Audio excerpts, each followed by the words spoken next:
সকলকে স্বাগত। আজ আমি চিতই পিঠে বানাবো। চিতই পিঠে বানাতে কি পরিমাপে উপকরণগুলো নিলে এবং কি পদ্ধতিতে ব্যাটারটা বানালে পিঠে হবে নরম ও সুস্বাদু, আজ আমি সেটাই তোমাদের করে দেখাবো। এই যে এখানে আমি চালের গুঁড়ি নিয়েছি। এই চালের গুঁড়িটা বাজার থেকে কিনে নিয়ে এসেছি। আর এই বাটির 2 বাটি চালের গুঁড়ি নেব। এই যে 1 বাটি 2 বাটি চালের গুঁড়ি নিলাম। আর এখানে আছে হাফ চামচ নুন, সেটা দিয়ে দিচ্ছি। এটাকে আমি ভালোভাবে মিশিয়ে নিচ্ছি।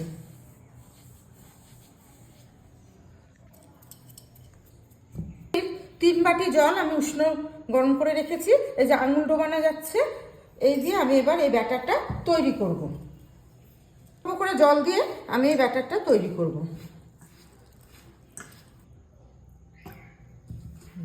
এই যে আমি এই ব্যাটারটা অল্প অল্প জল দিয়ে তৈরি করছি, একবারে দিলে হবে না। আর এইবার আবার অল্প অল্প করে দিয়ে আমি এটাকে একটু আঁটো আঁটো করে নেব।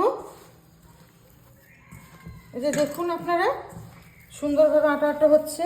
আবার আর একটু জল দিয়ে দিচ্ছি। এইভাবে আস্তে আস্তে আমি ব্যাটারটা তৈরি করে নেব। এই যে মাখাটা এরকম হয়েছে। আমি আর 1 বাটি জলও রেখেছি, এটা এর মধ্যে দিয়ে একটু পাতলা করে নেব। খুব সুন্দরভাবে মিশে গেছে। একটু পাতলা করার জন্য এই জলটা আমি দিচ্ছি।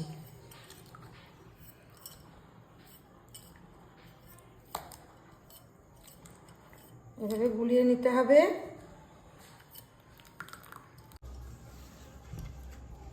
ব্যাটারটা একদম রেডি।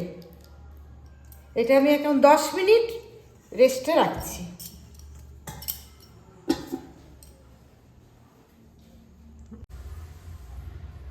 চিতই পিঠে বানানোর জন্য বাজার থেকে সরাটা কিনে এনেছি।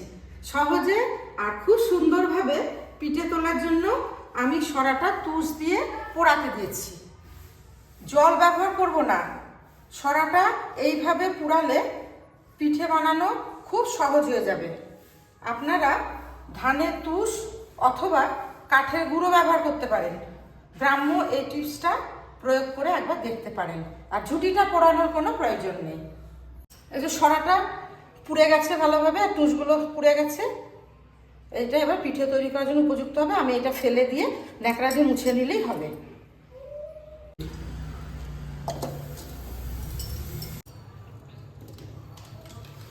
দেখুন পিঠেটা কি সুন্দর ফুলেছে। ব্যাটারটা যদি ঠিক পদ্ধতিতে গোলা হয়, এইভাবেই পিঠেগুলো সব ফুলবে।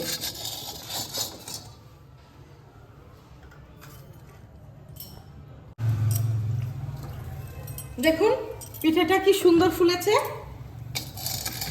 আর অল্পতেই দেখুন এটা উঠে যাচ্ছে। দেখো বন্ধুরা, এখানে পিঠাগুলো তৈরি হয়ে গেছে। আর আমি আগে যে দুধ ফুটিয়ে রেখেছিলাম, এই যে গরম আছে, এর মধ্যে এইগুলো ভিজিয়ে দেব। এইখানে পিঠেটা দেখো কেমন জালিদার হয়েছে। খুব সুন্দরভাবে দুধ এর মধ্যে ঢুকে যাবে। দুধের মধ্যে ভিজিয়ে রাখলাম। এটা আগামীকাল সকালে আমরা সকলে খাবো।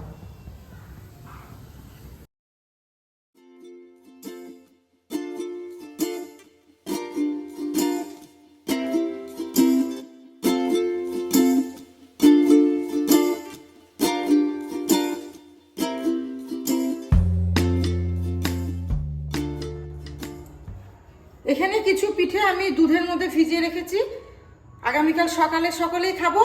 আর শুকনো রেখেছি, এটা গুড় দিয়ে এখন খাবে ছেলে মেয়েরা।